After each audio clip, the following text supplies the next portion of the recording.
The Book of Judges, Chapter 1. Judah and Simeon conquer the land. After the death of Joshua, the Israelites asked the Lord which tribe should go first to attack the Canaanites. The Lord answered, Judah, for I have given them victory over the land. The men of Judah said to their relatives from the tribe of Simeon, Join with us to fight against the Canaanites living in the territory allotted to us. Then we will help you conquer your territory. So the men of Simeon went with Judah. When the men of Judah attacked, the Lord gave them victory over the Canaanites and Perizzites, and they killed 10,000 enemy warriors at the town of Bezek. While at Bezek, they encountered King Adonai-Bezek and fought against him, and the Canaanites and Perizzites were defeated. Adonai-Bezek escaped, but the Israelites soon captured him and cut off his thumbs and big toes. Adonai-Bezek said, I once had 70 kings with their thumbs and big toes cut off, eating scraps from under my table. Now God has paid me back for what I did to them. They took him to Jerusalem, and he died there. The men of Judah attacked Jerusalem and captured it, killing all its people and setting the city on fire. Then they went down to fight the Canaanites living in the hill country, the Negev, and the western foothills. Judah marched against the Canaanites in Hebron, formerly called Kiriath Arba, defeating the forces of Sheshai, Ahiman, and Talmai. From there they went to fight against the people living in the town of Deber, formerly called Kiriath Sefer. Caleb said, I will give my daughter Achsah in marriage to the one who attacks and captures Kiriath Sefer. Othniel, the son of Caleb's younger brother Kenaz, was the one who conquered it, so Achsah became Othniel's wife. When Achsah married Othniel, she urged him to ask her father for a field. As she got down off her donkey, Caleb asked her, What's the matter? She said, Let me have another gift. You have already given me land in the Negev. Now, please give me springs of water too. So Caleb gave her the upper and lower springs. When the tribe of Judah left Jericho, the city of palms, the Kenites, who were descendants of Moses' father-in-law, traveled with them into the wilderness of Judah. They settled among the people there, near the town of Arad in the Negev. Then Judah joined with Simeon to fight against the Canaanites living in Zephith, and they completely destroyed the town. So the town was named Hormah. In addition, Judah captured the towns of Gaza, Ashkelon, and Ekron, along with their surrounding territories. Israel fails to conquer the land. The Lord was with the people of Judah, and they took possession of the hill country, but they failed to drive out the people living in the plains, who had iron chariots. The town of Hebron was given to Caleb as Moses had promised, and Caleb drove out the people living there, who were descendants of the 3 sons of Anak. The tribe of Benjamin, however, failed to drive out the Jebusites who were living in Jerusalem. So to this day the Jebusites live in Jerusalem among the people of Benjamin. The descendants of Joseph attacked the town of Bethel, and the Lord was with them. They sent men to scout out Bethel, formerly known as Luz. They confronted a man coming out of the town and said to him, Show us a way into the town, and we will have mercy on you. So he showed them a way in, and they killed everyone in the town except that man and his family. Later the man moved to the land of the Hittites, where he built a town. He named it Luz, which is its name to this day. The tribe of Manasseh failed to drive out the people living in Bethshan, Taanach, Dor, Ibleam, Megiddo, and all their surrounding settlements, because the Canaanites were determined to stay in that region. When the Israelites grew stronger, they forced the Canaanites to work as slaves, but they never did drive them completely out of the land. The tribe of Ephraim failed to drive out the Canaanites living in Gezer, so the Canaanites continued to live there among them. The tribe of Zebulun failed to drive out the residents of Kitron and Nahalal, so the Canaanites continued to live among them. But the Canaanites were forced to work as slaves for the people of Zebulun. The tribe of Asher failed to drive out the residents of Acco, Sidon, Elab, Achzib, Helba, Aphik, and Rehob. Instead, the people of Asher moved in among the Canaanites, who controlled the land, for they failed to drive them out. Likewise, the tribe of Naphtali failed to drive out the residents of Beth-Shemesh and Beth-Anath. Instead, they moved in among the Canaanites who controlled the land. Nevertheless, the people of Beth-Shemesh and Beth-Anath were forced to work as slaves for the people of Naphtali. As for the tribe of Dan, the Amorites forced them back into the hill country and would not let them come down into the plains. The Amorites were determined to stay in Mount Heres, Ajalon, and Shaalbim. But when the descendants of Joseph became stronger, they forced the Amorites to work as slaves. The boundary of the Amorites ran from Scorpion Pass to Selah and continued upward from there. Chapter 2. The Lord's messenger comes to Bochim. The angel of the Lord went up from Gilgal to Bochim and said to the Israelites, I brought you out of Egypt into this land that I swore to give your ancestors, and I said I would never break my covenant with you. For your part, you are not to make any covenants with the people living in this land. Instead, you were to destroy their altars. But you disobeyed my command. Why did you do this?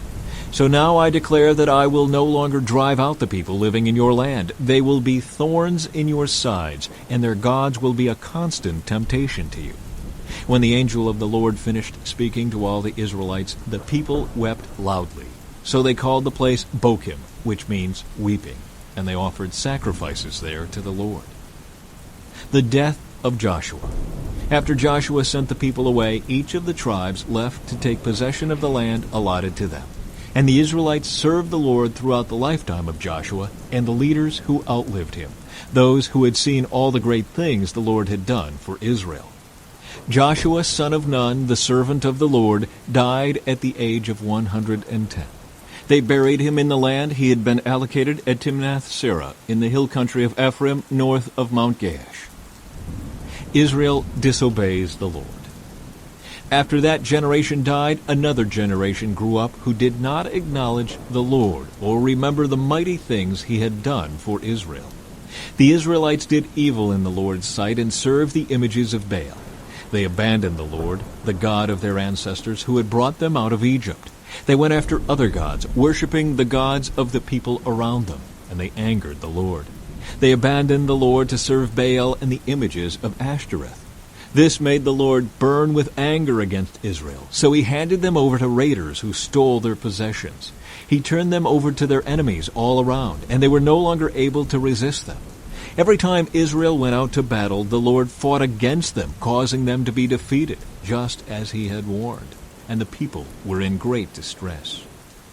The Lord rescues his people. Then the Lord raised up judges to rescue the Israelites from their attackers.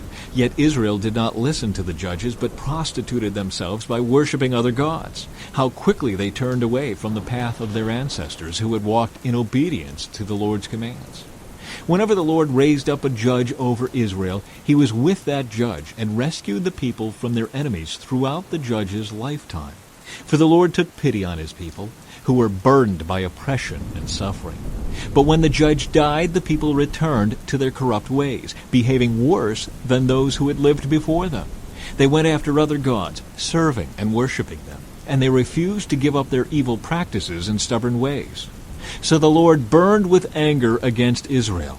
He said, because these people have violated my covenant, which I made with their ancestors, and have ignored my commands, I will no longer drive out the nations that Joshua left unconquered when he died. I did this to test Israel, to see whether or not they would follow the ways of the Lord as their ancestors did. That is why the Lord left those nations in place. He did not quickly drive them out or allow Joshua to conquer them all. Chapter 3. The nations left in Canaan. These are the nations that the Lord left in the land to test those Israelites who had not experienced the wars of Canaan. He did this to teach warfare to generations of Israelites who had no experience in battle.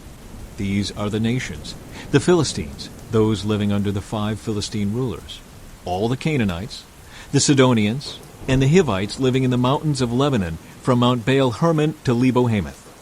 These people were left to test the Israelites, to see whether they would obey the commands the Lord had given to their ancestors through Moses. So the people of Israel lived among the Canaanites, Hittites, Amorites, Perizzites, Hivites, and Jebusites, and they intermarried with them. Israelite sons married their daughters, and Israelite daughters were given in marriage to their sons, and the Israelites served their gods. Othniel becomes Israel's judge. The Israelites did evil in the Lord's sight. They forgot about the Lord their God, and they served the images of Baal and the Asherah poles. Then the Lord burned with anger against Israel, and he turned them over to King Cushan-Rishathaim of Aram-Naharaim. And the Israelites served Cushan-Rishathaim for 8 years. But when the people of Israel cried out to the Lord for help, the Lord raised up a rescuer to save them. His name was Othniel, the son of Caleb's younger brother Kenaz. The Spirit of the Lord came upon him, and he became Israel's judge. He went to war against King Cushan-Rishathaim of Aram, and the Lord gave Othniel victory over him. So there was peace in the land for 40 years. Then Othniel, son of Kenaz, died. Ehud becomes Israel's judge. Once again the Israelites did evil in the Lord's sight, and the Lord gave King Eglon of Moab control over Israel because of their evil. Eglon enlisted the Ammonites and Amalekites as allies, and then he went out and defeated Israel, taking possession of Jericho, the city of palms. And the Israelites served Eglon of Moab for 18 years. But when the people of Israel cried out to the Lord for help, the Lord again raised up a rescuer to save them. His name was Ehud, son of Gera, a left-handed man of the tribe of Benjamin. The Israelites sent Ehud to deliver their tribute money to King Eglon of Moab. So Ehud made a double-edged dagger that was about a foot long, and he strapped it to his right thigh, keeping it hidden under his clothing. He brought the tribute money to Eglon, who was very fat. After delivering the payment, Ehud started home with those who had helped carry the tribute. But when Ehud reached the stone idols near Gilgal, he turned back. He came to Eglon and said, "I have a secret message for you."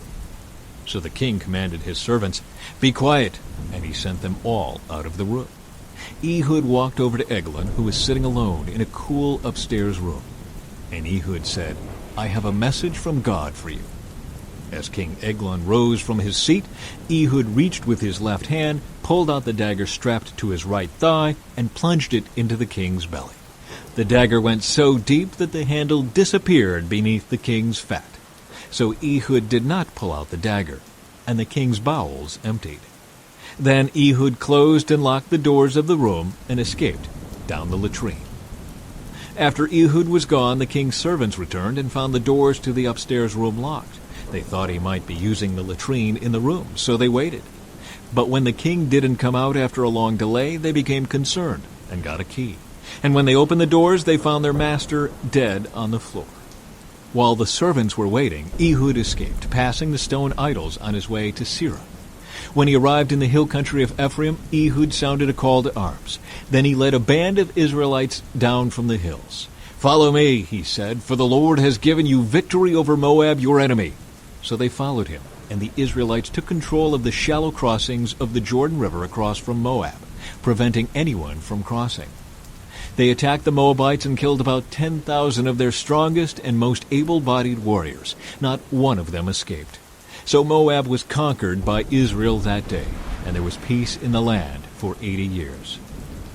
Shamgar becomes Israel's judge. After Ehud, Shamgar, son of Anath, rescued Israel. He once killed 600 Philistines with an ox goad. Chapter 4. Deborah becomes Israel's judge. After Ehud's death, the Israelites again did evil in the Lord's sight. So the Lord turned them over to King Jabin of Hazor, a Canaanite king. The commander of his army was Sisera, who lived in Harosheth Hagoyim. Sisera, who had 900 iron chariots, ruthlessly oppressed the Israelites for 20 years. Then the people of Israel cried out to the Lord for help. Deborah, the wife of Lapidoth, was a prophet who was judging Israel at that time. She would sit under the palm of Deborah between Ramah and Bethel in the hill country of Ephraim, and the Israelites would go to her for judgment. One day she sent for Barak, son of Abinuam, who lived in Kedesh in the land of Naphtali. She said to him, "This is what the Lord, the God of Israel, commands you. Call out 10,000 warriors from the tribes of Naphtali and Zebulun at Mount Tabor, and I will call out Sisera, commander of Jabin's army, along with his chariots and warriors, to the Kishon River. There I will give you victory over him." Barak told her, "I will go, but only if you go with me." "Very well," she replied, "I will go with you, but you will receive no honor in this venture, for the Lord's victory over Sisera will be at the hands of a woman." So Deborah went with Barak to Kedesh. At Kedesh, Barak called together the tribes of Zebulun and Naphtali, and 10,000 warriors went up with him. Deborah also went with him. Now Heber the Kenite, a descendant of Moses' brother-in-law Hobab, had moved away from the other members of his tribe and pitched his tent by the oak of Zaanannim near Kedesh. When Sisera was told that Barak son of Abinoam had gone up to Mount Tabor, he called for all 900 of his iron chariots and all of his warriors, and they marched from Harosheth Hagoyim to the Kishon River.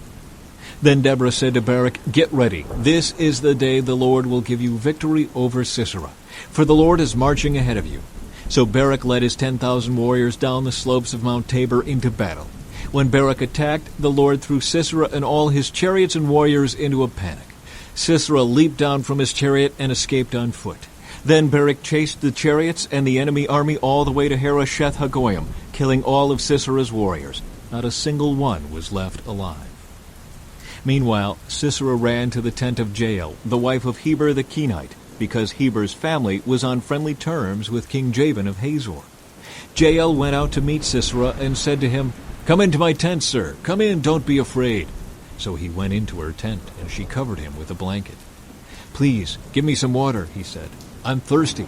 So she gave him some milk from a leather bag and covered him again. "Stand at the door of the tent," he told her. "If anybody comes and asks you if there is anyone here, say no." But when Sisera fell asleep from exhaustion, Jael quietly crept up to him with a hammer and tent peg in her hand. Then she drove the tent peg through his temple and into the ground, and so he died.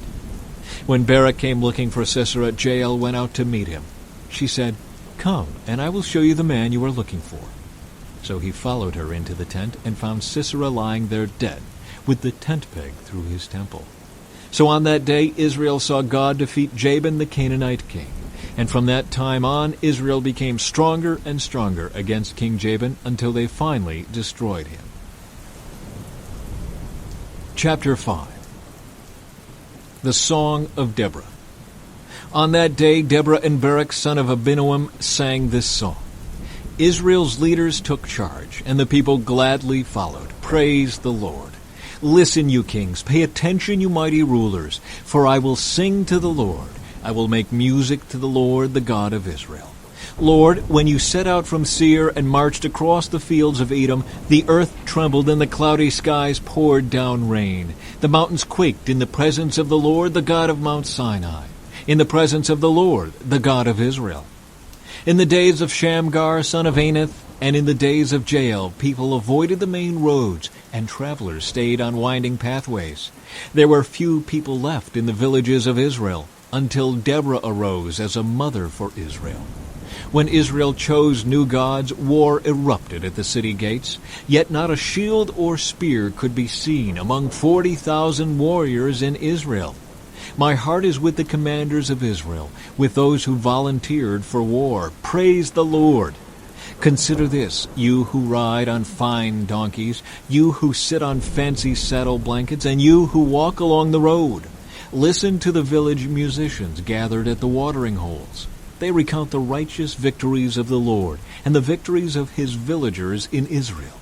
Then the people of the Lord marched down to the city gates. Wake up, Deborah, wake up! Wake up, wake up and sing a song. Arise, Barak, lead your captives away, son of Abinoam. Down from Tabor marched the few against the nobles. The people of the Lord marched down against mighty warriors.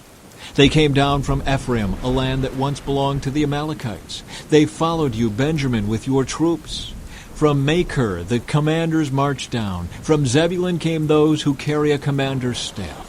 The princes of Issachar were with Deborah and Barak. They followed Barak rushing into the valley. But in the tribe of Reuben there was great indecision. Why did you sit at home among the sheepfolds to hear the shepherds whistle for their flocks? Yes, in the tribe of Reuben there was great indecision. Gilead remained east of the Jordan. And why did Dan stay home? Asher sat unmoved at the seashore, remaining in his harbors. But Zebulun risked his life, as did Naphtali, on the heights of the battlefield. The kings of Canaan came and fought at Taanach near Megiddo Springs, but they carried off no silver treasures. The stars fought from heaven. The stars in their orbits fought against Sisera. The Kishon River swept them away, that ancient torrent, the Kishon. March on with courage, my soul.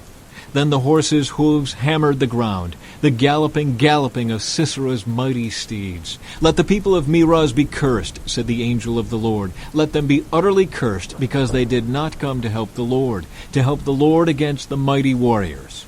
Most blessed among women is Jael, the wife of Heber the Kenite. May she be blessed above all women who live in tents. Sisera asked for water, and she gave him milk. In a bowl fit for nobles she brought him yogurt. Then with her left hand she reached for a tent peg, and with her right hand for the workman's hammer. She struck Sisera with the hammer, crushing his head. With a shattering blow she pierced his temples. He sank, he fell, he lay still at her feet, and where he sank, there he died. From the window Sisera's mother looked out. Through the window she watched for his return, saying, Why is his chariot so long in coming? Why don't we hear the sound of chariot wheels? Her wise women answer, and she repeats these words to herself. They must be dividing the captured plunder, with a woman or two for every man. There will be colorful robes for Sisera, and colorful embroidered robes for me. Yes, the plunder will include colorful robes embroidered on both sides. Lord, may all your enemies die like Sisera, but may those who love you rise like the sun in all its power. Then there was peace in the land for 40 years. Chapter 6. Gideon becomes Israel's judge. The Israelites did evil in the Lord's sight, so the Lord handed them over to the Midianites for 7 years. The Midianites were so cruel that the Israelites made hiding places for themselves in the mountains, caves, and strongholds.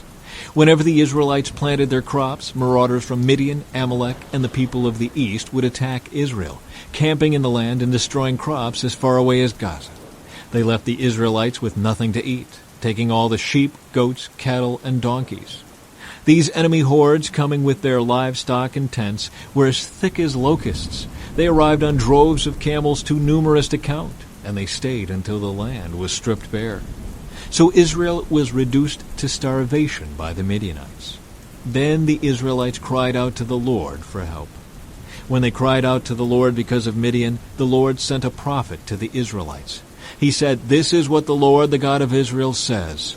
I brought you up out of slavery in Egypt. I rescued you from the Egyptians and from all who oppressed you. I drove out your enemies and gave you their land. I told you, I am the Lord your God. You must not worship the gods of the Amorites, in whose land you now live. But you have not listened to me.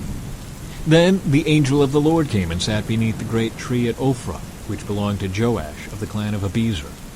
Gideon, son of Joash, was threshing wheat at the bottom of a winepress to hide the grain from the Midianites. The angel of the Lord appeared to him and said, Mighty hero, the Lord is with you. Sir, Gideon replied, if the Lord is with us, why has all this happened to us? And where are all the miracles our ancestors told us about? Didn't they say, the Lord brought us up out of Egypt? But now the Lord has abandoned us and handed us over to the Midianites. Then the Lord turned to him and said, Go with the strength you have, and rescue Israel from the Midianites. I am sending you. But Lord, Gideon replied, how can I rescue Israel? My clan is the weakest in the whole tribe of Manasseh, and I am the least in my entire family. The Lord said to him, I will be with you, and you will destroy the Midianites as if you were fighting against one man. Gideon replied, If you are truly going to help me, show me a sign to prove that it is really the Lord speaking to me. Don't go away until I come back and bring my offering to you. He answered, I will stay here until you return. Gideon hurried home. He cooked a young goat, and with a basket of flour he baked some bread without yeast. Then, carrying the meat in a basket and the broth in a pot, he brought them out and presented them to the angel who was under the great tree. The angel of God said to him, Place the meat and the unleavened bread on this rock, and pour the broth over it. And Gideon did as he was told. Then the angel of the Lord touched the meat and bread with the tip of the staff in his hand, and fire flamed up from the rock and consumed all he had brought. And the angel of the Lord disappeared. When Gideon realized that it was the angel of the Lord, he cried out, O sovereign Lord, I'm doomed. I have seen the angel of the Lord face to face. It is all right, the Lord replied.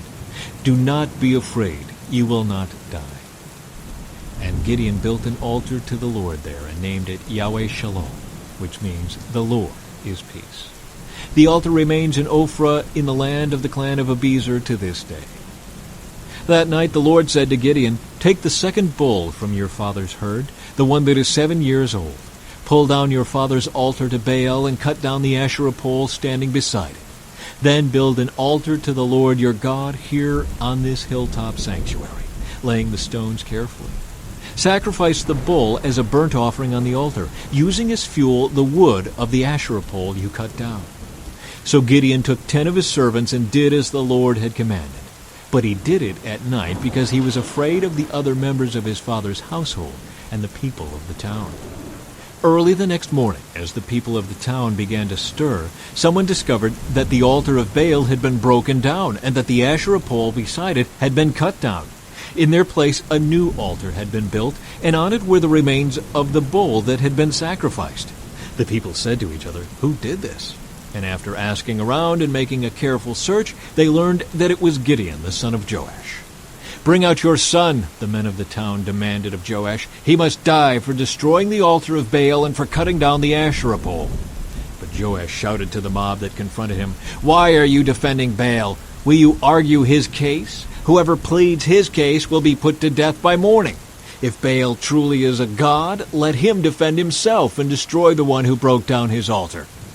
From then on, Gideon was called Jerubbaal, which means, "Let Baal defend himself," because he broke down Baal's altar. Gideon asks for a sign. Soon afterward, the armies of Midian, Amalek, and the people of the east formed an alliance against Israel and crossed the Jordan, camping in the valley of Jezreel. Then the Spirit of the Lord took possession of Gideon. He blew a ram's horn as a call to arms, and the men of the clan of Abiezer came to him. He also sent messengers throughout Manasseh, Asher, Zebulun, and Naphtali, summoning their warriors, and all of them responded. Then Gideon said to God, "If you are truly going to use me to rescue Israel as you promised, prove it to me in this way. I will put a wool fleece on the threshing floor tonight. If the fleece is wet with dew in the morning, but the ground is dry, then I will know that you are going to help me rescue Israel as you promised." And that is just what happened. When Gideon got up early the next morning, he squeezed the fleece and wrung out a whole bowlful of water. Then Gideon said to God, "Please don't be angry with me, but let me make one more request. Let me use the fleece for one more test. This time let the fleece remain dry while the ground around it is wet with dew." So that night God did as Gideon asked. The fleece was dry in the morning, but the ground was covered with dew. Chapter 7. Gideon defeats the Midianites. So Jerubbaal, that is, Gideon, and his army got up early and went as far as the spring of Harod. The armies of Midian were camped north of them in the valley near the hill of Moreh. The Lord said to Gideon, "You have too many warriors with you. If I let all of you fight the Midianites, the Israelites will boast to me that they saved themselves by their own strength. Therefore tell the people, whoever is timid or afraid may leave this mountain and go home." So 22,000 of them went home, leaving only 10,000 who were willing to fight. But the Lord told Gideon, "There are still too many. Bring them down to the spring, and I will test them to determine who will go with you and who will not." When Gideon took his warriors down to the water, the Lord told him, "Divide the men into 2 groups. In one group, put all those who cup water in their hands and lap it up with their tongues like dogs. In the other group, put all those who kneel down and drink with their mouths in the stream." Only 300 of the men drank from their hands. All the others got down on their knees and drank with their mouths in the stream. The Lord told Gideon, "With these 300 men I will rescue you and give you victory over the Midianites. Send all the others home." So Gideon collected the provisions and ram's horns of the other warriors and sent them home. But he kept the 300 men with him. The Midianite camp was in the valley just below Gideon. That night the Lord said, "Get up, go down into the Midianite camp, for I have given you victory over them. But if you are afraid to attack, go down to the camp with your servant Purah. Listen to what the Midianites are saying, and you will be greatly encouraged. Then you will be eager to attack." So Gideon took Purah and went down to the edge of the enemy camp. The armies of Midian, Amalek, and the people of the east had settled in the valley like a swarm of locusts. Their camels were like grains of sand on the seashore, too many to count. Gideon crept up just as a man was telling his companion about a dream. The man said, "I had this dream, and in my dream a loaf of barley bread came tumbling down into the Midianite camp. It hit a tent, turned it over, and knocked it flat." His companion answered, "Your dream can mean only one thing. God has given Gideon, son of Joash the Israelite, victory over Midian and all its allies." When Gideon heard the dream and its interpretation, he bowed in worship before the Lord. Then he returned to the Israelite camp and shouted, "Get up, for the Lord has given you victory over the Midianite hordes." He divided the 300 men into 3 groups and gave each man a ram's horn and a clay jar with a torch in it. Then he said to them, "Keep your eyes on me. When I come to the edge of the camp, do just as I do. As soon as I and those with me blow the ram's horns, blow your horns too, all around the entire camp, and shout, 'For the Lord and for Gideon.'" It was just after midnight, after the changing of the guard, when Gideon and the 100 men with him reached the edge of the Midianite camp. Suddenly they blew the ram's horns and broke their clay jars. Then all 3 groups blew their horns and broke their jars. They held the blazing torches in their left hands and the horns in their right hands, and they all shouted, "A sword for the Lord and for Gideon!" Each man stood at his position around the camp and watched as all the Midianites rushed around in a panic, shouting as they ran to escape. When the 300 Israelites blew their ram's horns, the Lord caused the warriors in the camp to fight against each other with their swords. Those who were not killed fled to places as far away as Beth-shutta, near Zererah, and to the border of Abel-meholah, near Tabith. Then Gideon sent for the warriors of Naphtali, Asher, and Manasseh, who joined in chasing the army of Midian. Gideon also sent messengers throughout the hill country of Ephraim, saying, "Come down to attack the Midianites. Cut them off at the shallow crossings of the Jordan River at Beth-barah." So all the men of Ephraim did as they were told. They captured Oreb and Zeeb, the 2 Midianite commanders, killing Oreb at the rock of Oreb and Zeeb at the winepress of Zeeb. And they continued to chase the Midianites. Afterward the Israelites brought the heads of Oreb and Zeeb to Gideon, who was by the Jordan River. Chapter 8. Gideon kills Zebah and Zalmunna. Then the people of Ephraim asked Gideon, "Why have you treated us this way? Why didn't you send for us when you first went out to fight the Midianites?" And they argued heatedly with Gideon. But Gideon replied, "What have I accomplished compared to you? Aren't even the leftover grapes of Ephraim's harvest better than the entire crop of my little clan of Abiezer? God gave you victory over Oreb and Zeeb, the commanders of the Midianite army. What have I accomplished compared to that?" When the men of Ephraim heard Gideon's answer, their anger subsided. Gideon then crossed the Jordan River with his 300 men, and though exhausted, they continued to chase the enemy. When they reached Succoth, Gideon asked the leaders of the town, "Please give my warriors some food. They are very tired. I am chasing Zebah and Zalmunna, the kings of Midian." But the officials of Succoth replied, "Catch Zebah and Zalmunna first, and then we will feed your army." So Gideon said, "After the Lord gives me victory over Zebah and Zalmunna, I will return and tear your flesh with the thorns and briars from the wilderness." From there Gideon went up to Peniel, and again asked for food, but he got the same answer. So he said to the people of Peniel, "After I return in victory, I will tear down this tower." By this time Zebah and Zalmunna were in Karkor, with 15,000 warriors, all that remained of the allied armies of the east, for 120,000 had already been killed. Gideon circled around by the caravan route east of Nobah and Jogbeah, taking the Midianite army by surprise. Zebah and Zalmunna, the 2 Midianite kings, fled, but Gideon chased them down and captured all their warriors. After this, Gideon returned from the battle by way of Heres Pass. There he captured a young man from Succoth and demanded that he write down the names of all the 77 officials and elders in the town. Gideon then returned to Succoth and said to the leaders, "Here are Zebah and Zalmunna. When we were here before, you taunted me, saying, 'Catch Zebah and Zalmunna first, and then we will feed your exhausted army.'" Then Gideon took the elders of the town and taught them a lesson, punishing them with thorns and briars from the wilderness. He also tore down the tower of Peniel and killed all the men in the town. Then Gideon asked Zebah and Zalmunna, "The men you killed at Tabor, what were they like?" "Like you," they replied. "They all had the look of a king's son." "They were my brothers, the sons of my own mother," Gideon exclaimed. "As surely as the Lord lives, I wouldn't kill you if you hadn't killed them." Turning to Jether, his oldest son, he said, "Kill them." But Jether did not draw his sword, for he was only a boy and was afraid. Then Zebah and Zalmunna said to Gideon, "Be a man, kill us yourself." So Gideon killed them both and took the royal ornaments from the necks of their camels. Gideon's sacred ephod. Then the Israelites said to Gideon, "Be our ruler. You and your son and your grandson will be our rulers, for you have rescued us from Midian." But Gideon replied, "I will not rule over you, nor will my son. The Lord will rule over you. However, I do have one request, that each of you give me an earring from the plunder you collected from your fallen enemies." The enemies, being Ishmaelites, all wore gold earrings. "Gladly," they replied. They spread out a cloak, and each one threw in a gold earring he had gathered from the plunder. The weight of the gold earrings was 43 pounds, not including the royal ornaments and pendants, the purple clothing worn by the kings of Midian, or the chains around the necks of their camels. Gideon made a sacred ephod from the gold and put it in Ophrah, his hometown. But soon all the Israelites prostituted themselves by worshiping it, and it became a trap for Gideon and his family.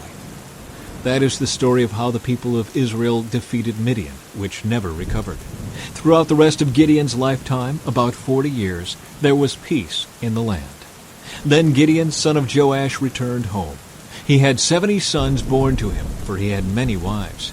He also had a concubine in Shechem, who gave birth to a son, whom he named Abimelech. Gideon died when he was very old, and he was buried in the grave of his father Joash at Ophrah in the land of the clan of Abiezer. As soon as Gideon died, the Israelites prostituted themselves by worshiping the images of Baal, making Baal-berith their god.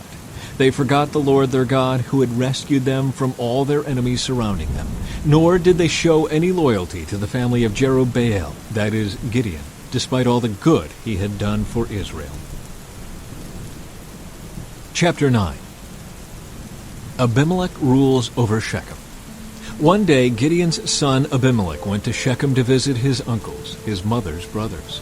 He said to them and to the rest of his mother's family, "Ask the leading citizens of Shechem whether they want to be ruled by all 70 of Gideon's sons or by one man, and remember that I am your own flesh and blood."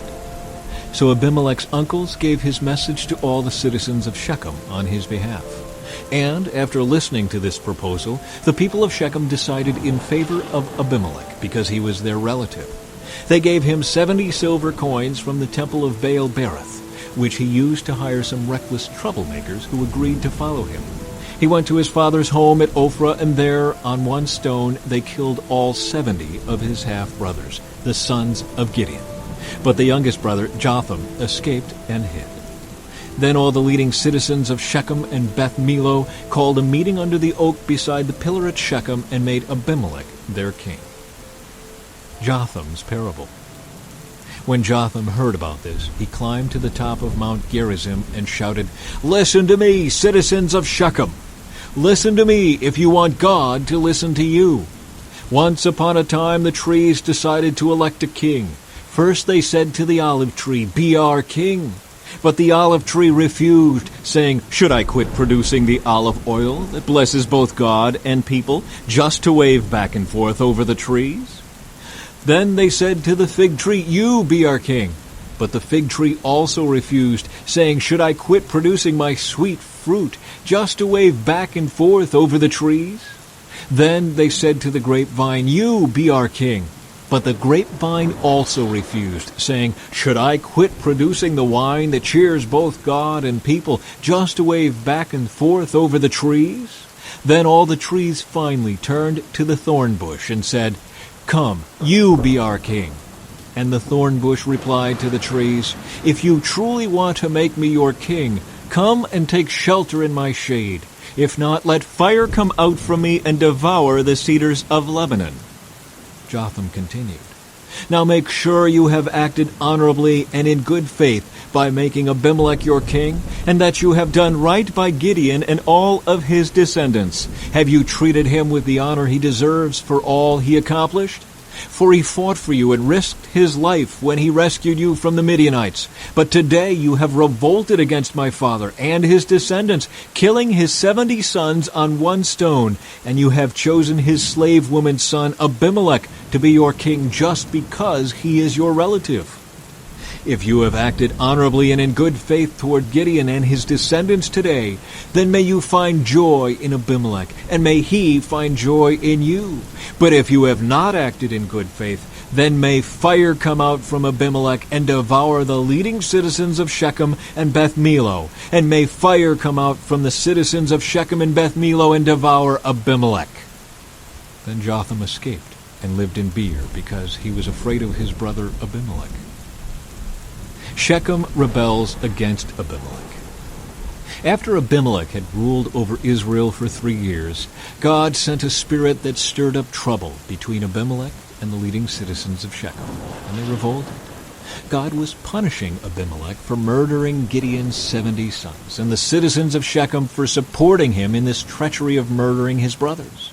The citizens of Shechem set an ambush for Abimelech on the hilltops and robbed everyone who passed that way. But someone warned Abimelech about their plot. One day Gaal, son of Ebed, moved to Shechem with his brothers and gained the confidence of the leading citizens of Shechem. During the annual harvest festival at Shechem, held in the temple of the local god, the wine flowed freely, and everyone began cursing Abimelech. "Who is Abimelech?" Gaal shouted. "He's not a true son of Shechem, so why should we be his servants? He's merely the son of Gideon, and this Zebul is merely his deputy. Serve the true sons of Hamer, the founder of Shechem. Why should we serve Abimelech? If I were in charge here, I would get rid of Abimelech. I would say to him, 'Get some soldiers and come out and fight.'" But when Zebul, the leader of the city, heard what Gaal was saying, he was furious. He sent messengers to Abimelech in Arumah, telling him, "Gaal, son of Ebed, and his brothers have come to live in Shechem, and now they are inciting the city to rebel against you. Come by night with an army and hide out in the fields. In the morning, as soon as it is daylight, attack the city. When Gaal and those who are with him come out against you, you can do with them as you wish." So Abimelech and all his men went by night and split into 4 groups, stationing themselves around Shechem. Gaal was standing at the city gates when Abimelech and his army came out of hiding. When Gaal saw them, he said to Zebul, "Look, there are people coming down from the hilltops." Zebul replied, "It's just the shadows on the hills that look like men." But again Gaal said, "No, people are coming down from the hills, and another group is coming down the road past the diviner's oak." Then Zebul turned on him and asked, "Now where is that big mouth of yours? Wasn't it you that said, 'Who is Abimelech, and why should we be his servants?' The men you mocked are right outside the city. Go out and fight them." So Gaal led the leading citizens of Shechem into battle against Abimelech. But Abimelech chased him, and many of Shechem's men were wounded and fell along the road as they retreated to the city gate. Abimelech returned to Arumah, and Zebul drove Gaal and his brothers out of Shechem. The next day the people of Shechem went out into the fields to battle. When Abimelech heard about it, he divided his men into 3 groups and set an ambush in the fields. When Abimelech saw the people coming out of the city, he and his men jumped up from their hiding places and attacked them. Abimelech and his group stormed the city gate to keep the men of Shechem from getting back in, while Abimelech's other 2 groups cut them down in the fields. The battle went on all day before Abimelech finally captured the city. He killed the people, leveled the city, and scattered salt all over the ground. When the leading citizens who lived in the tower of Shechem heard what had happened, they ran and hid in the temple of Baal-berith. Someone reported to Abimelech that the citizens had gathered in the temple, so he led his forces to Mount Zelman. He took an axe and chopped some branches from a tree, then put them on his shoulder. "Quick, do as I have done," he told his men. So each of them cut down some branches, following Abimelech's example. They piled the branches against the walls of the temple and set them on fire. So all the people who had lived in the tower of Shechem died, about 1,000 men and women. Then Abimelech attacked the town of Thebez and captured it. But there was a strong tower inside the town, and all the men and women, the entire population, fled to it. They barricaded themselves in and climbed up to the roof of the tower. Abimelech followed them to attack the tower. But as he prepared to set fire to the entrance, a woman on the roof dropped a millstone that landed on Abimelech's head and crushed his skull. He quickly said to his young armor-bearer, "Draw your sword and kill me. Don't let it be said that a woman killed Abimelech." So the young man ran through with his sword, and he died. When Abimelech's men saw that he was dead, they disbanded and returned to their homes. In this way, God punished Abimelech for the evil he had done against his father by murdering his 70 brothers. God also punished the men of Shechem for all their evil. So the curse of Jotham, son of Gideon, was fulfilled. Chapter 10. Tola becomes Israel's judge. After Abimelech died, Tola, son of Puah, son of Dodo, was the next person to rescue Israel. He was from the tribe of Issachar, but lived in the town of Shamir in the hill country of Ephraim. He judged Israel for 23 years. When he died, he was buried in Shamir. Jair becomes Israel's judge. After Tola died, Jair from Gilead judged Israel for 22 years. His 30 sons rode around on 30 donkeys, and they owned 30 towns in the land of Gilead, which are still called the towns of Jair. When Jair died, he was buried in Canaan. The Ammonites oppress Israel. Again, the Israelites did evil in the Lord's sight. They served the images of Baal and Ashtoreth and the gods of Aram, Sidon, Moab, Ammon, and Philistia. They abandoned the Lord and no longer served him at all. So the Lord burned with anger against Israel, and he turned them over to the Philistines and the Ammonites, who began to oppress them that year. For 18 years they oppressed all the Israelites east of the Jordan River in the land of the Amorites, that is, in Gilead. The Ammonites also crossed to the west side of the Jordan and attacked Judah, Benjamin, and Ephraim. The Israelites were in great distress. Finally they cried out to the Lord for help, saying, "We have sinned against you because we have abandoned you as our God, and have served the images of Baal." The Lord replied, "Did I not rescue you from the Egyptians, the Amorites, the Ammonites, the Philistines, the Sidonians, the Amalekites, and the Maonites? When they oppressed you, you cried out to me for help, and I rescued you. Yet you have abandoned me and served other gods. So I will not rescue you anymore. Go and cry out to the gods you have chosen. Let them rescue you in your hour of distress." But the Israelites pleaded with the Lord and said, "We have sinned. Punish us as you see fit. Only rescue us today from our enemies." Then the Israelites put aside their foreign gods and served the Lord, and he was grieved by their misery. At that time the armies of Ammon had gathered for war and were camped in Gilead, and the people of Israel assembled and camped at Mizpah. The leaders of Gilead said to each other, "Whoever attacks the Ammonites first will become ruler over all the people of Gilead." Chapter 11. Jephthah becomes Israel's judge. Now Jephthah of Gilead was a great warrior. He was the son of Gilead, but his mother was a prostitute.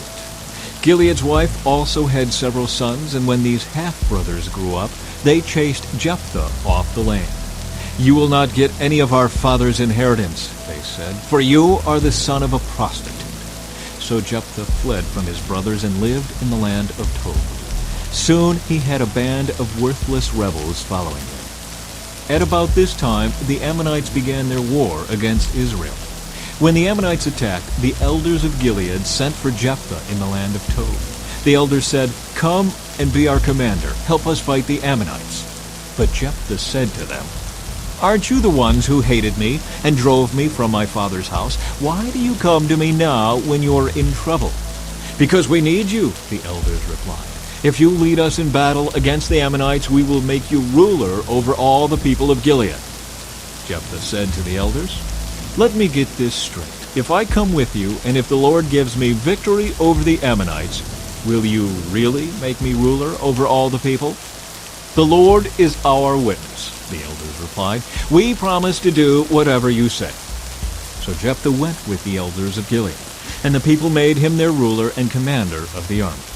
At Mizpah, in the presence of the Lord, Jephthah repeated what he had said to the elders. Then Jephthah sent messengers to the king of Ammon, asking, Why have you come out to fight against my land?" The king of Ammon answered Jephthah's messengers, "When the Israelites came out of Egypt, they stole my land from the Arnon River to the Jabbok River and all the way to the Jordan. Now then, give back the land peaceably." Jephthah sent this message back to the Ammonite king. This is what Jephthah says: "Israel did not steal any land from Moab or Ammon. When the people of Israel arrived at Kadesh on their journey from Egypt after crossing the Red Sea, they sent messengers to the king of Edom asking for permission to pass through his land, but their request was denied. Then they asked the king of Moab for similar permission, but he wouldn't let them pass through either. So the people of Israel stayed in Kadesh. Finally, they went around Edom and Moab through the wilderness. They traveled along Moab's eastern border and camped on the other side of the Arnon River. But they never once crossed the Arnon River into Moab, for the Arnon was the border of Moab. Then Israel sent messengers to King Sihon of the Amorites, who ruled from Heshbon, asking for permission to cross through his land to get to their destination. But King Sihon didn't trust Israel to pass through his land. Instead, he mobilized his army at Jahaz and attacked them. But the Lord, the God of Israel, gave his people victory over King Sihon. So Israel took control of all the land of the Amorites who lived in that region, from the Arnon River to the Jabbok River, and from the eastern wilderness to the Jordan. So you see, it was the Lord, the God of Israel, who took away the land from the Amorites and gave it to Israel. Why then should we give it back to you? You keep whatever your god Chemosh gives you, and we will keep whatever the Lord our God gives us. Are you any better than Balak, son of Zippor, king of Moab? Did he try to make a case against Israel for disputed land? Did he go to war against them? Israel has been living here for 300 years, inhabiting Heshbon and its surrounding settlements, all the way to Aror and its settlements, and in all the towns along the Arnon River. Why have you made no effort to recover it before now? Therefore I have not sinned against you, rather you have wronged me by attacking me. Let the Lord who is judge decide today which of us is right, Israel or Ammon." But the king of Ammon paid no attention to Jephthah's message. Jephthah's vow. At that time the Spirit of the Lord came upon Jephthah, and he went throughout the land of Gilead and Manasseh, including Mizpah in Gilead, and from there he led an army against the Ammonites. And Jephthah made a vow to the Lord. He said, "If you give me victory over the Ammonites, I will give to the Lord whatever comes out of my house to meet me when I return in triumph. I will sacrifice it as a burnt offering." So Jephthah led his army against the Ammonites, and the Lord gave him victory. He crushed the Ammonites, devastating about 20 towns from Aror to an area near Minnith and as far away as Abel-Keramim. In this way, Israel defeated the Ammonites. When Jephthah returned home to Mizpah, his daughter came out to meet him, playing on a tambourine and dancing for joy. She was his one and only child. He had no other sons or daughters. When he saw her, he tore his clothes in anguish. "Oh, my daughter," he cried out, "you have completely destroyed me. You've brought disaster on me, for I have made a vow to the Lord, and I cannot take it back." And she said, "Father, if you have made a vow to the Lord, you must do to me what you have vowed, for the Lord has given you a great victory over your enemies, the Ammonites. But first, let me do this one thing. Let me go up and roam in the hills and weep with my friends for 2 months, because I will die a virgin." "You may go," Jephthah said. And he sent her away for 2 months. She and her friends went into the hills and wept because she would never have children. When she returned home, her father kept the vow he had made, and she died a virgin. So it has become a custom in Israel for young Israelite women to go away for 4 days each year to lament the fate of Jephthah's daughter. Chapter 12. Ephraim fights with Jephthah. Then the people of Ephraim mobilized an army and crossed over the Jordan River to Zaphon. They sent this message to Jephthah: "Why didn't you call for us to help you fight against the Ammonites? We are going to burn down your house with you in it." Jephthah replied, "I summoned you at the beginning of the dispute, but you refused to come. You failed to help us in our struggle against Ammon. So when I realized you weren't coming, I risked my life and went to battle without you. and the Lord gave me victory over the Ammonites. So why have you now come to fight me?" The people of Ephraim responded, "You men of Gilead are nothing more than fugitives from Ephraim and Manasseh." So Jephthah gathered all the men of Gilead and attacked the men of Ephraim and defeated them. Jephthah captured the shallow crossings of the Jordan River, and whenever a fugitive from Ephraim tried to go back across, the men of Gilead would challenge him. "Are you a member of the tribe of Ephraim?" they would ask. If the man said, "No, I'm not," they would tell him to say Shibboleth. If he was from Ephraim, he would say Sibboleth, because people from Ephraim cannot pronounce the word correctly. Then they would take him and kill him at the shallow crossings of the Jordan. In all, 42,000 Ephraimites were killed at that time. Jephthah judged Israel for 6 years. When he died, he was buried in one of the towns of Gilead. Ibzan becomes Israel's judge. After Jephthah died, Ibzan from Bethlehem judged Israel. He had 30 sons and 30 daughters. He sent his daughters to marry men outside his clan, and he brought in 30 young women from outside his clan to marry his sons. Ibzan judged Israel for 7 years. When he died, he was buried at Bethlehem. Elon becomes Israel's judge. After Ibzan died, Elon from the tribe of Zebulun judged Israel for 10 years. When he died, he was buried at Ajalon in Zebulun. Abdon becomes Israel's judge. After Elon died, Abdon, son of Hillel from Pirathon, judged Israel. He had 40 sons and 30 grandsons who rode on 70 donkeys. He judged Israel for 8 years. When he died, he was buried at Pirathon in Ephraim, in the hill country of the Amalekites. Chapter 13. The birth of Samson. Again the Israelites did evil in the Lord's sight, so the Lord handed them over to the Philistines, who oppressed them for 40 years. In those days a man named Manoah from the tribe of Dan lived in the town of Zorah. His wife was unable to become pregnant, and they had no children. The angel of the Lord appeared to Manoah's wife and said, "Even though you have been unable to have children, you will soon become pregnant and give birth to a son. So be careful, you must not drink wine or any other alcoholic drink, nor eat any forbidden food. You will become pregnant and give birth to a son, and his hair must never be cut, for he will be dedicated to God as a Nazirite from birth. He will begin to rescue Israel from the Philistines." The woman ran and told her husband, "A man of God appeared to me. He looked like one of God's angels, terrifying to see. I didn't ask where he was from, and he didn't tell me his name, but he told me, 'You will become pregnant and give birth to a son. You must not drink wine or any other alcoholic drink, nor eat any forbidden food, for your son will be dedicated to God as a Nazirite from the moment of his birth until the day of his death.' Then Manoah prayed to the Lord, saying, 'Lord, please let the man of God come back to us again and give us more instructions about this son who is to be born.' God answered Manoah's prayer, and the angel of God appeared once again to his wife as she was sitting in the field. But her husband Manoah was not with her. So she quickly ran and told her husband, 'The man who appeared to me the other day is here again.' Manoah ran back with his wife and asked, 'Are you the man who spoke to my wife the other day?' 'Yes,' he replied, 'I am.' So Manoah asked him, 'When your words come true, what kind of rules should govern the boy's life and work?' The angel of the Lord replied, 'Be sure your wife follows the instructions I gave her. She must not eat grapes or raisins, drink wine or any other alcoholic drink, or eat any forbidden food.' Then Manoah said to the angel of the Lord, 'Please stay here until we can prepare a young goat for you to eat.' 'I will stay,' the angel of the Lord replied, 'but I will not eat anything. However, you may prepare a burnt offering as a sacrifice to the Lord.' Manoah didn't realize it was the angel of the Lord. Then Manoah asked the angel of the Lord, 'What is your name? For when all this comes true, we want to honor you.' 'Why do you ask my name?' the angel of the Lord replied.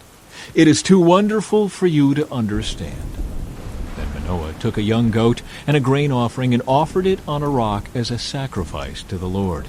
And as Manoah and his wife watched, the Lord did an amazing thing. As the flames from the altar shot up toward the sky, the angel of the Lord ascended in the fire. When Manoah and his wife saw this, they fell with their faces to the ground.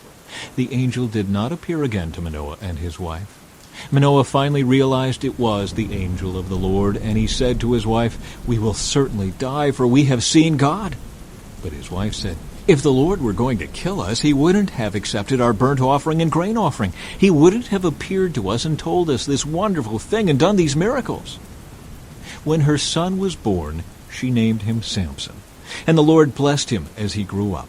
And the Spirit of the Lord began to stir him while he lived in Mahanadan, which is located between the towns of Zorah and Eshtaol. Chapter 14. Samson's Riddle. One day when Samson was in Timnah, one of the Philistine women caught his eye. When he returned home, he told his father and mother, "A young Philistine woman in Timnah caught my eye. I want to marry her. Get her for me." His father and mother objected. "Isn't there even one woman in our tribe or among all the Israelites you could marry?" they asked. "Why must you go to the pagan Philistines to find a wife?" But Samson told his father, "Get her for me. She looks good to me." His father and mother didn't realize the Lord was at work in this, creating an opportunity to work against the Philistines who ruled over Israel at that time. As Samson and his parents were going down to Timnah, a young lion suddenly attacked Samson near the vineyards of Timnah. At that moment, the Spirit of the Lord came powerfully upon him, and he ripped the lion's jaws apart with his bare hands. He did it as easily as if it were a young goat. But he didn't tell his father or mother about it. When Samson arrived in Timnah, he talked with the woman and was very pleased with her. Later, when he returned to Timnah for the wedding, he turned off the path to look at the carcass of the lion, and he found that a swarm of bees had made some honey in the carcass. He scooped some of the honey into his hands and ate it along the way. He also gave some to his father and mother, and they ate it. But he didn't tell them he had taken the honey from the carcass of the lion.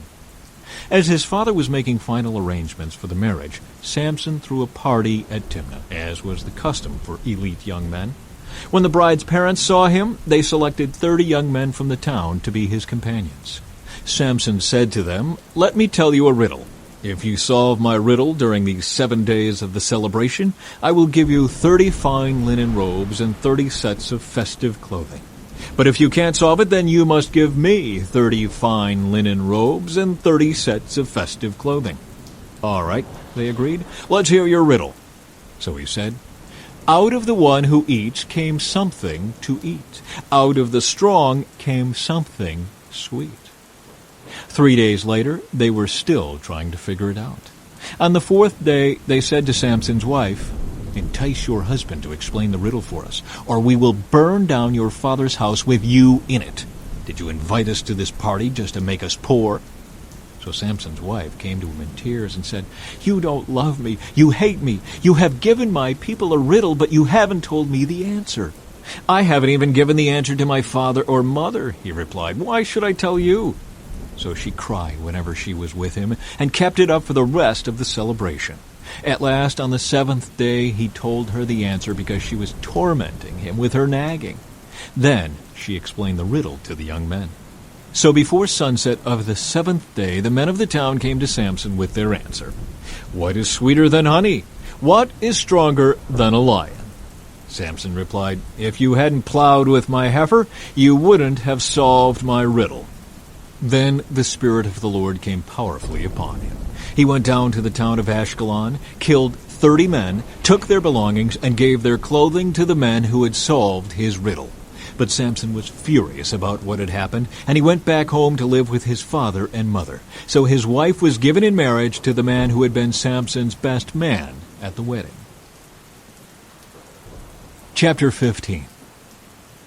Samson's vengeance on the Philistines. Later on, during the wheat harvest, Samson took a young goat as a present to his wife. He said, "I'm going into my wife's room to sleep with her." But her father wouldn't let him in. "I truly thought you must hate her," her father explained. "So I gave her in marriage to your best man. But look, her younger sister is even more beautiful than she is. Marry her instead." Samson said, "This time I cannot be blamed for everything I am going to do to you Philistines." Then he went out and caught 300 foxes. He tied their tails together in pairs, and he fastened a torch to each pair of tails. Then he lit the torches and let the foxes run through the grain fields of the Philistines. He burned all their grain to the ground, including the sheaves and the uncut grain. He also destroyed their vineyards and olive groves. "Who did this?" the Philistines demanded. "Samson," was the reply, "because his father-in-law from Timnah gave Samson's wife to be married to his best man." So the Philistines went and got the woman and her father and burned them to death. "Because you did this," Samson vowed, "I won't rest until I take my revenge on you." So he attacked the Philistines with great fury and killed many of them. Then he went to live in a cave in the rock of Etam. The Philistines retaliated by setting up camp in Judah and spreading out near the town of Lehi. The men of Judah asked the Philistines, "Why are you attacking us?" The Philistines replied, "We've come to capture Samson. We've come to pay him back for what he did to us." So 3,000 men of Judah went down to get Samson at the cave in the rock of Etam. They said to Samson, "Don't you realize the Philistines rule over us? What are you doing to us?" But Samson replied, "I only did to them what they did to me." The men of Judah told him, "We have come to tie you up and hand you over to the Philistines." "All right," Samson said, "but promise that you won't kill me yourselves." "We will only tie you up and hand you over to the Philistines," they replied. "We won't kill you." So they tied him up with 2 new ropes and brought him up from the rock. As Samson arrived at Lehi, the Philistines came shouting in triumph. But the Spirit of the Lord came powerfully upon Samson, and he snapped the ropes on his arms as if they were burnt strands of flax, and they fell from his wrists. Then he found the jawbone of a recently killed donkey. He picked it up and killed 1,000 Philistines with it.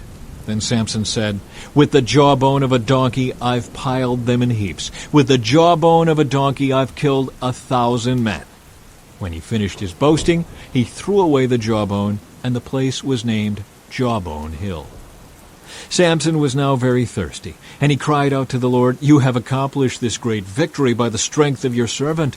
Must I now die of thirst and fall into the hands of these pagans?"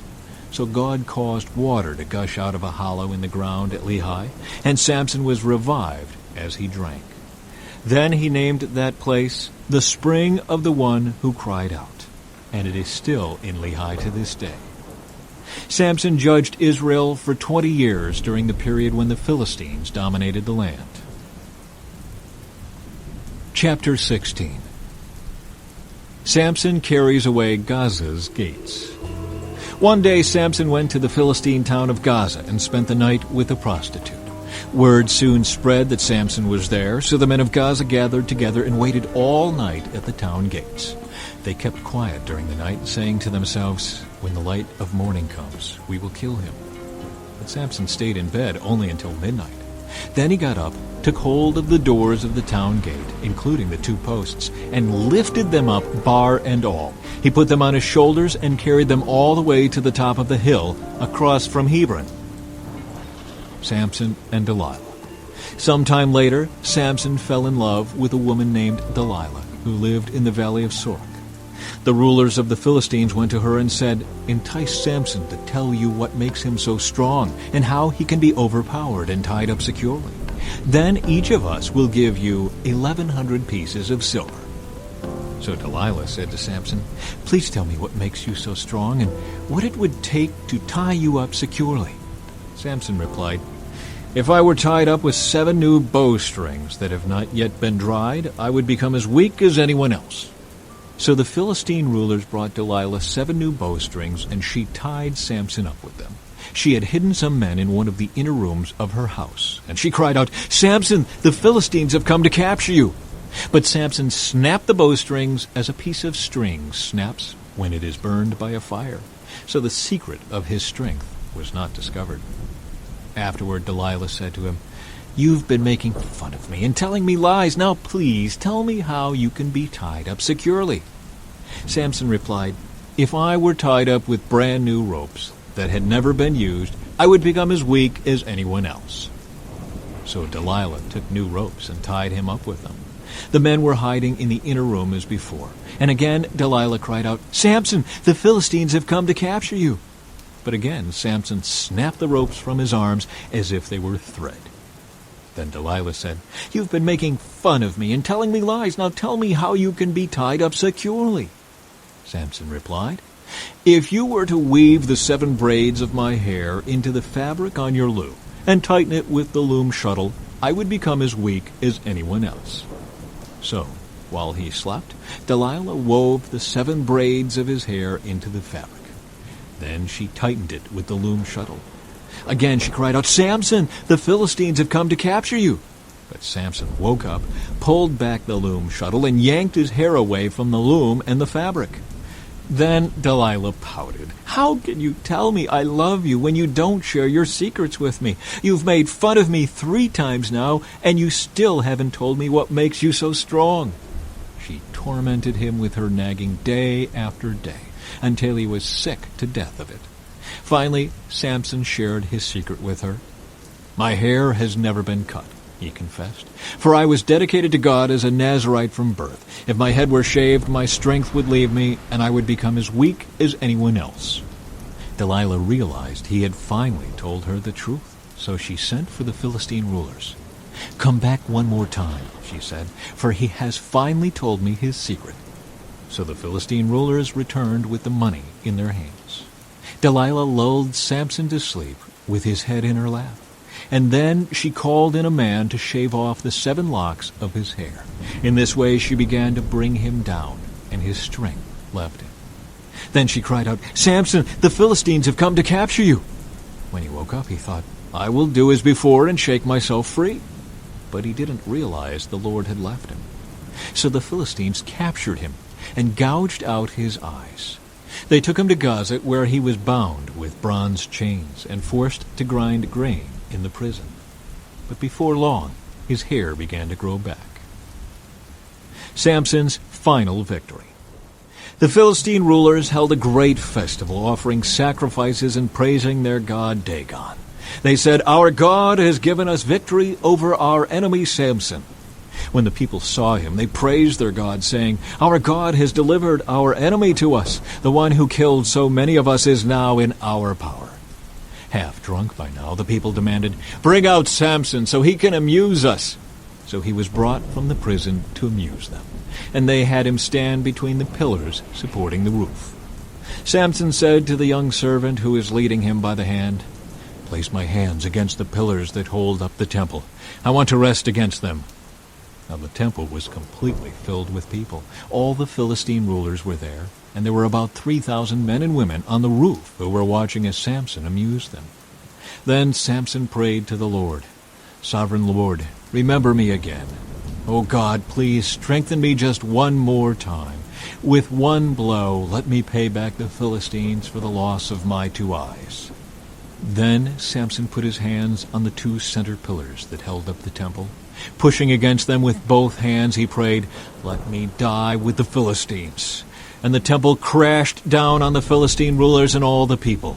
So he killed more people when he died than he had during his entire lifetime. Later, his brothers and other relatives went down to get his body.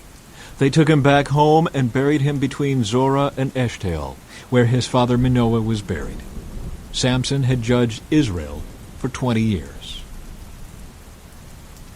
Chapter 17.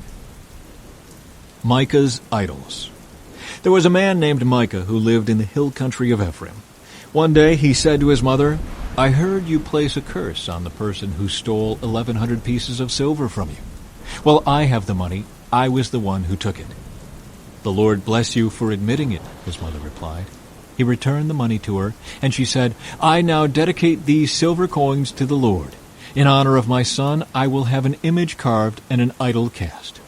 So when he returned the money to his mother, she took 200 silver coins and gave them to a silversmith, who made them into an image and an idol. And these were placed in Micah's house. Micah set up a shrine for the idol, and he made a sacred ephod and some household idols. Then he installed one of his sons as his personal priest. In those days, Israel had no king. All the people did whatever seemed right in their own eyes. One day, a young Levite who had been living in Bethlehem in Judah arrived in that area. He had left Bethlehem in search of another place to live, and as he traveled, he came to the hill country of Ephraim. He happened to stop at Micah's house as he was traveling through. "Where are you from?" Micah asked him. He replied, "I am a Levite from Bethlehem in Judah, and I am looking for a place to live." "Stay here with me," Micah said, "and you can be a father and priest to me. I will give you 10 pieces of silver a year, plus a change of clothes and your food." The Levite agreed to this, and the young man became like one of Micah's sons. So Micah installed the Levite as his personal priest, and he lived in Micah's house. "I know the Lord will bless me now," Micah said, "because I have a Levite serving as my priest." Chapter 18. Idolatry in the tribe of Dan. Now in those days Israel had no king, and the tribe of Dan was trying to find a place where they could settle, for they had not yet moved into the land assigned to them when the land was divided among the tribes of Israel. So the men of Dan chose from their clans 5 capable warriors from the towns of Zorah and Eshtaol to scout out a land for them to settle in. When these warriors arrived in the hill country of Ephraim, they came to Micah's house and spent the night there.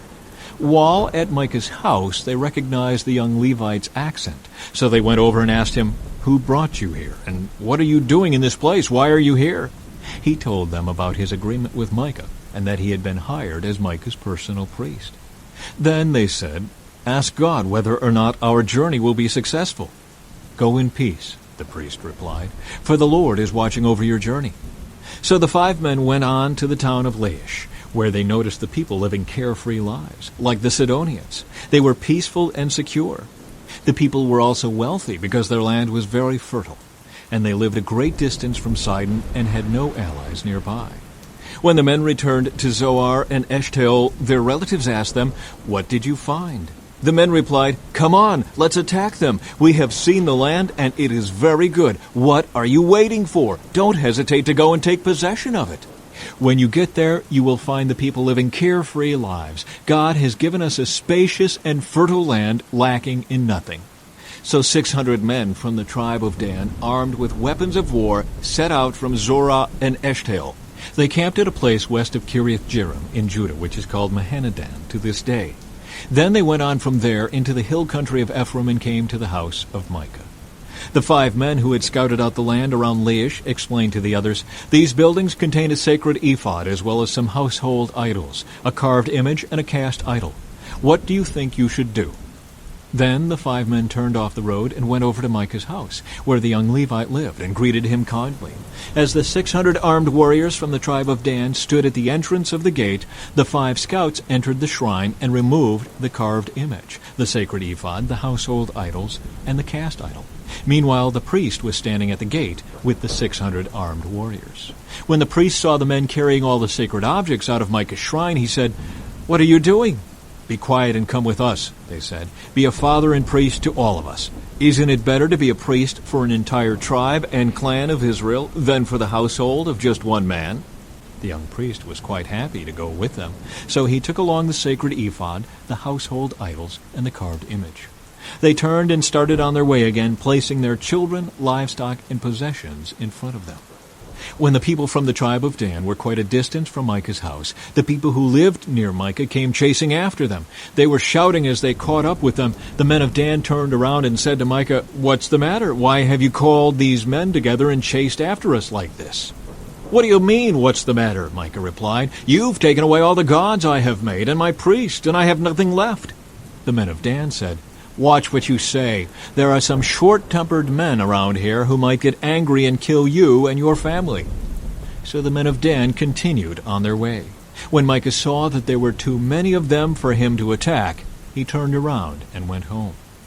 Then, with Micah's idols and his priest, the men of Dan came to the town of Laish, whose people were peaceful and secure.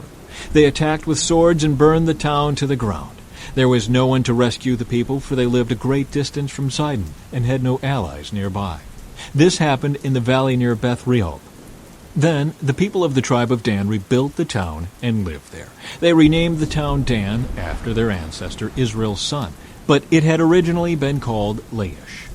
Then they set up the carved image, and they appointed Jonathan, son of Gershom, son of Moses, as their priest. This family continued as priests for the tribe of Dan until the exile. So Micah's carved image was worshipped by the tribe of Dan as long as the tabernacle of God remained at Shiloh. Chapter 19. The Levite and his concubine. Now in those days Israel had no king. There was a man from the tribe of Levi living in a remote area of the hill country of Ephraim. One day he brought home a woman from Bethlehem in Judah to be his concubine, but she became angry with him and returned to her father's home in Bethlehem. After about 4 months, her husband set out for Bethlehem to speak personally to her and persuade her to come back.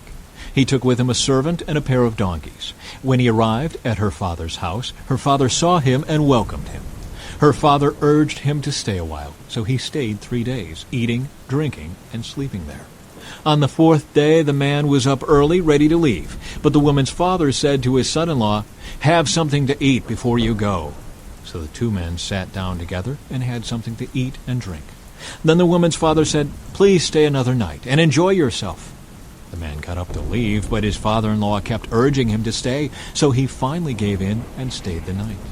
On the morning of the 5th day, he was up early again, ready to leave, and again the woman's father said, "Have something to eat. Then you can leave later this afternoon." So they had another day of feasting. Later, as the man and his concubine and servant were preparing to leave, his father-in-law said, "Look, it's almost evening. Stay the night and enjoy yourself. Tomorrow you can get up early and be on your way." But this time the man was determined to leave. So he took his 2 saddled donkeys and his concubine and headed in the direction of Jebus, that is, Jerusalem. It was late in the day when they neared Jebus, and the man's servant said to him, "Let's stop at this Jebusite town and spend the night there."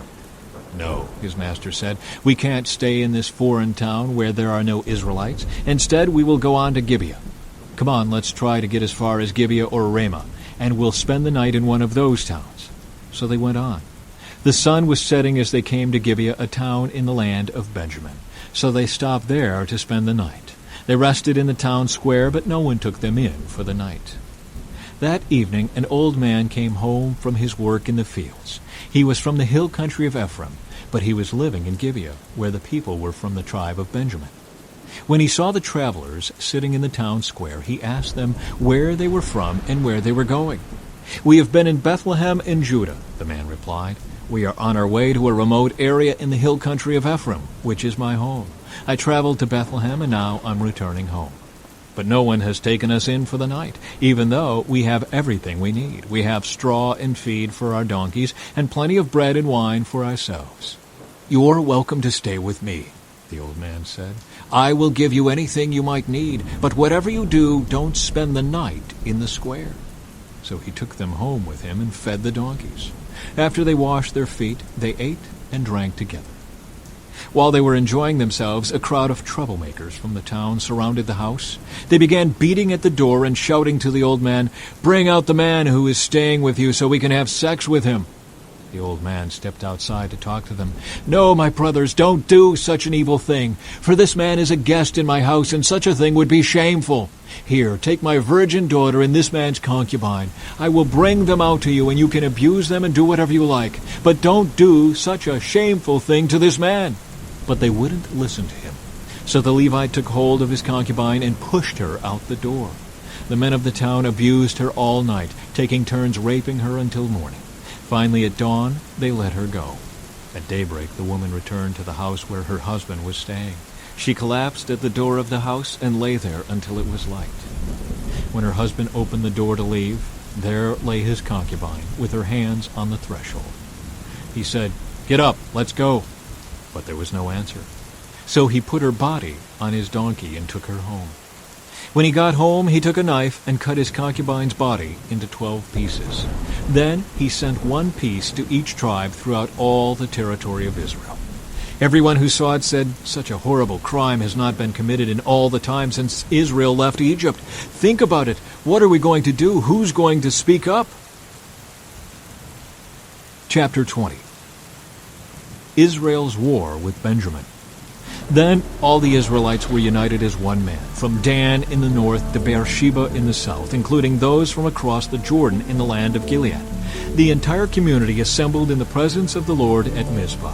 The leaders of all the people and all the tribes of Israel, 400,000 warriors armed with swords, took their positions in the assembly of the people of God. Word soon reached the land of Benjamin that the other tribes had gone up to Mizpah. The Israelites then asked how this terrible crime had happened.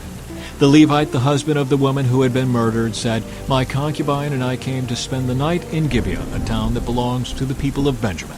That night some of the leading citizens of Gibeah surrounded the house, planning to kill me, and they raped my concubine until she was dead. So I cut her body into 12 pieces and sent the pieces throughout the territory assigned to Israel. For these men have committed a terrible and shameful crime. Now then, all of you, the entire community of Israel, must decide here and now what should be done about this." And all the people rose to their feet in unison and declared, "None of us will return home. No, not even one of us. Instead, this is what we will do to Gibeah. We will draw lots to decide who will attack it. 1/10 of the men from each tribe will be chosen to supply the warriors with food, and the rest of us will take revenge on Gibeah of Benjamin for this shameful thing they have done in Israel." So all the Israelites were completely united, and they gathered together to attack the town. The Israelites sent messengers to the tribe of Benjamin, saying, "What a terrible thing has been done among you! Give up those evil men, those troublemakers from Gibeah, so we can execute them and purge Israel of this evil." But the people of Benjamin would not listen. Instead, they came from their towns and gathered at Gibeah to fight the Israelites. In all, 26,000 of their warriors, armed with swords, arrived in Gibeah to join the 700 elite troops who lived there.